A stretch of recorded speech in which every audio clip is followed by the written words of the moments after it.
something is easy to operate with no faffing about, then you'll always use it more. And these masks boast taking out 99.6% of particulates, which, considering all the variables like fit, the environment and what you're working with, etc., is really good. So that's a little bit about noticeable around my neck compared to the M Pro. I think it's just where you only have that one strap and it's quite tight. It just doesn't sit as comfy on the neck. So there we go, a solid week of testing with these two masks all done. And I must say I was really impressed. I'd say the M Pro is the winner for me. It fitted my face really well, and wearing it around my neck when not using it felt great, with no rubbing, and I could see it replacing my silicone mask in the future.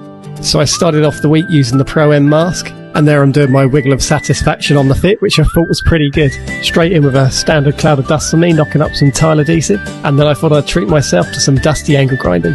Still going for a lot of adhesive, so lots of dusty mixing up here. And this was one of the tests I was looking forward to most, just working with the mask still around my neck to see if it is a lot more comfy than the usual silicone mask that I would use, which being cloth was pretty good, just unfortunately it didn't make the tiles any lighter. But seriously, like I said earlier, if it's more comfy to use, then you're more likely to use it. So I kept it on around my neck for as long as I could. A very important test here for any tradesman. Does it make your glasses or goggles steam up? And as you can see here, no it didn't. They were absolutely fine, which is great. After a few days I was getting used to just wearing the mask around my neck, and to be honest, I count codes, so make sure you check them out guys and grab yourself a good dust mask at a bargain price. Take care, and I'll catch you in the next one.